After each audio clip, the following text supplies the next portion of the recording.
Dragon Ball Z or Dragon Ball Z Kai? Which is the better series? Throughout my time watching Dragon Ball, I think one of the biggest debates next to if Goku is a good father or not has to be if Dragon Ball Z Kai is better than Dragon Ball Z. Now, if you say Dragon Ball Z is better, I think you're just the average DBZ fan who grew up watching Dragon Ball on Toonami after school while trying to turn Super Saiyan in the shower to Bruce Faulkner music. And if you say Dragon Ball Z Kai, then you probably grew up just Fortnite default dancing to this intro.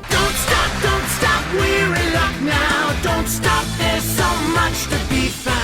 But I digress. The problem with most Dragon Ball fans is they don't really have a definitive reason to conclude which is the better series aside from nostalgia. So let's ultimately break down which is the better version of Dragon Ball Z objectively outside of just nostalgical reasons. Now, of course, Dragon Ball is a very long and convoluted series, so there's probably hundreds of differences that we could break down. So for the sake of keeping it brief, I'll separate these main differences into 5 categories. Let's start off with the visuals and animation. It's important to note that when Dragon Ball and Dragon Ball Z were printed for home release, the copies that we get aren't accurate to the original visuals that Toei Animation had. In fact, when it was printed for home release, the original masters had aged so much that its original coloring aged along with it. Think of it this way, it's sort of like how your Wii would slowly get more yellow over time with the more age that it had. It's the same thing here, but think of it with hundreds of different films. But nonetheless, Toei Animation knows this, and they also know a lot of the other animation issues that were produced with the original Dragon Ball series. So they wanted to correct it in some type of way without having to do an entirely new animation for a series that's already been animated. And that's mainly due to how pricey something like that would actually be. This is where Dragon Ball Z Kai comes into play. When Dragon Ball Z Kai came around, Toei Animation wanted to seemingly correct a lot of the issues that fans had with the original Dragon Ball release, which of course included the animation. In other words, they were going to digitally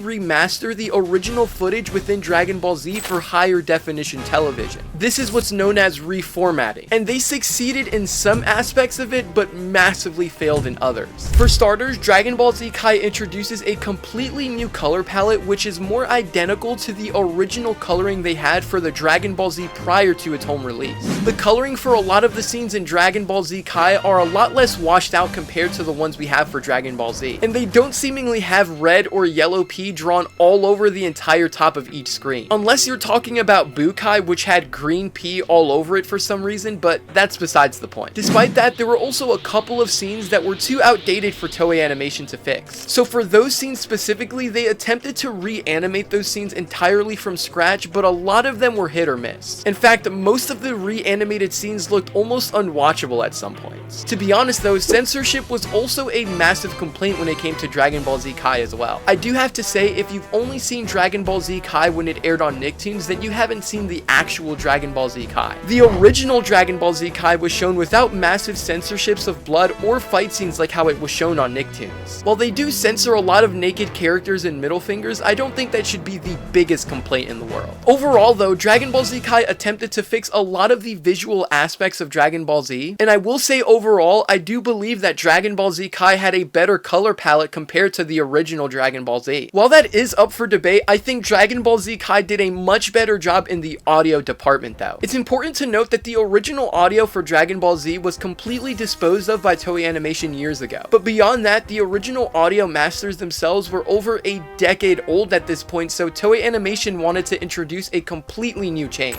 As a result, many members of the original cast returned to re-record many of the scenes in Japanese with clearer audio. Additionally, if you're a lover of the dub, individuals like Christopher Sabat and Sean Schemmel sound much better now because of their increased levels of experience. Now, you could say this is entirely subjective, but even the actors themselves tell you their preference is to watch Dragon Ball Z Kai rather than Dragon Ball Z. The music itself is definitely where it becomes subjective though. Everyone has their own take on which soundtrack is better. For Dragon Ball Z Kai, Toei Animation brought in Kenji Yamamoto as the composer, and that decision definitely made sense in hindsight. Yamamoto had already been working with Dragon Ball since 1987, and he composed the music for over 15 Dragon Ball games, going all the way back to 1993 with Dragon Ball Z Super Butoden. So when Dragon Ball Z Kai needed a new score, Yamamoto was definitely the obvious choice. If you've watched the original Dragon Ball series, it's very clear that Yamamoto chose to do something completely different from the original Kikuchi score. Kikuchi's music had that classical, heroic feel, while Yamamoto leaned more towards a modern cinematic style. This type of style was suited for a lot of younger audiences, and it worked pretty well with Dragon Ball Z Kai's faster pacing. There was a massive problem though. In 2011, Kenji Yamamoto was fired by Toei Animation after it was discovered that a huge portion of his music was plagiarized. It wasn't just one or two tracks that sounded a little familiar though. In fact, it was a lot of his work, including some of his work within the Dragon Ball video games. For example, how many of you love the original Dragon Ball Z Budokai Challengers theme? Yup, that song was plagiarized by an 80s group called Stradivarius. It's very unfortunate to say because a lot of people, including myself, really liked his score. After Yamamoto was fired, Toei Animation decided to use the original Kikuchi score, but that caused a lot of his score to be misplaced in a lot of the scenes that they were in. Now believe me, I can already hear all of the Toonami fanboys asking what about the Bruce Faulkner music. Now this is just my opinion, but there aren't many tracks that I like from him or his corporation. And this is disregarding the fact that Bruce Faulkner himself only produced like 4 or 5 of his songs in total. I've made a list of the songs that I think are good from him, and outside of 6 to 8 songs, his songs doesn't really interest me that much. It's worth noting though, Bruce Faulkner had a lot of good songs for a lot of hype moments of Dragon Ball Z, but if you watch DBZ with the Faulkner score now, it had music playing throughout every second of each episode. That may have been good for kids within the early 2000s, but as of now, that can be very annoying. I digress, let's talk about the pacing. Pacing is extremely important for any kind of story. As you all know, it could be more difficult for new viewers to join a series that is lengthier. When people see a show with hundreds of episodes, it can feel like a huge commitment, and honestly, that can be pretty overwhelming. This is one of the reasons why many contemporary anime have 12 to 25 episode seasons. It makes the story easier to consume, and it's less overwhelming for newer viewers. Now, if you look at Dragon Ball Z Kai from the beginning of the Saiyan saga all the way to Cell's defeat, the series runs for about 194 episodes long. That's longer than Yu Yu Hakusho, Hunter x Hunter, Attack on Titan, My Hero Academia, and that's only about a third of the series. But when you look at Dragon Ball Z Kai, the same portion of the story is only 98 episodes long. Dragon Ball Z Kai achieves this by removing most of the filler and tightening the pacing on certain scenes. Moments that were originally stretched out for several episodes, like extremely long power-up sequences, were fast-forwarded or extremely edited down. Of course, those power-ups are definitely iconic and a part of what make Dragon Ball Z so memorable, but shortening them down does help the story move forward at a much more significant pace. Because of that, Dragon Ball Z Kai is often easier for newer comers to get into. The pacing is tighter, the story progresses faster, and it sort of simplifies the series down to more accurately exemplifying the source material being the manga. All in all, which pacing you prefer comes down to subjectiveness at the end of the day too. If you have a longer attention span and enjoy a longer paced series, then watch Dragon Ball Z. If not, then you're probably better off watching Dragon Ball Z Kai. But I haven't gotten into the biggest issue that arises with Dragon Ball Z, which is the scripting. I hate to tell a lot of the Toonami fanboys, but if you've only seen Dragon Ball Z in the original Funimation dub, then you haven't seen the real Dragon Ball. The original dub for Dragon Ball Z has far too many changes in the script writings and dialogue for it to even be comparable to what Dragon Ball is supposed to be. Every character is completely misunderstood from their dialogue, and you don't even properly grasp what is the main point that Akira Toriyama was trying to get across to the reader or the watcher. From Goku letting Vegeta escape on Earth, to Goku's reasons to fight Frieza, to even who Goku claims to be as a Super Saiyan is completely misunderstood from the poor choice of character dialogue. In the original Funimation dub, Goku gives a much more heroic, almost superhero style speech. This line can be iconic, but it isn't actually from the manga. In Dragon Ball Z Kai, the dialogue is much closer to what was written by Akira Toriyama in the manga. Instead of giving a grand speech, Goku's tone is much more straightforward and focused on the fight itself. He's not declaring himself as some universal hero, he's finally embracing who he is. This difference might seem small, but it actually changes how Goku's character is entirely portrayed. In Dragon Ball Z, Goku is framed as almost like a traditional superhero, but in the manga and in Dragon Ball Z Kai, he's more of a battle-loving martial artist who loves to defeat strong opponents and protect the people he cares about. I think it's a question of what exactly makes a good dub adaptation. I think what makes a good dub is when it's faithful to its source material. And in terms of accuracy for a dub, Dragon Ball Z Kai should be the only preferred way to watch Dragon Ball Z. Z. It keeps the dialogue, tone, and character motivations much closer to the original material. In short, Dragon Ball Z often changed dialogue, added filler lines, or even altered the tone of certain scenes entirely. Whereas Dragon Ball Z Kai followed the manga much more closely, attempting to be a faithful adaptation from Toriyama's original work. So as it stands, the original Funimation dub has far too many changes at this point for me to consider it to anybody getting into Dragon Ball. But at the end of the day, I don't truly believe there is a definitive series that is better than the other. Unless you're talking about the original trash Funimation dub, as it all comes down to preference. If you grew up around 2009 to 2010 and got into Dragon Ball through Dragon Ball Z Kai, then I think Kai did what it was supposed to do, welcoming new audiences and younger eyes to a beautiful series. But nostalgia aside, if you are a Japanese watcher and have a long attention span, I recommend the original Dragon Ball Z. But if you enjoy the dub or sub anime more and have a shorter attention span, then I recommend Dragon Ball Z Kai. They're different in their own unique ways, but will still overall produce the maximum amount of enjoyment for the series. But this is just my opinion. I'm interested to hear your opinions as well, so let me know what you think in the comment section below. Thank you so much for watching, and I'll see you guys in the next video.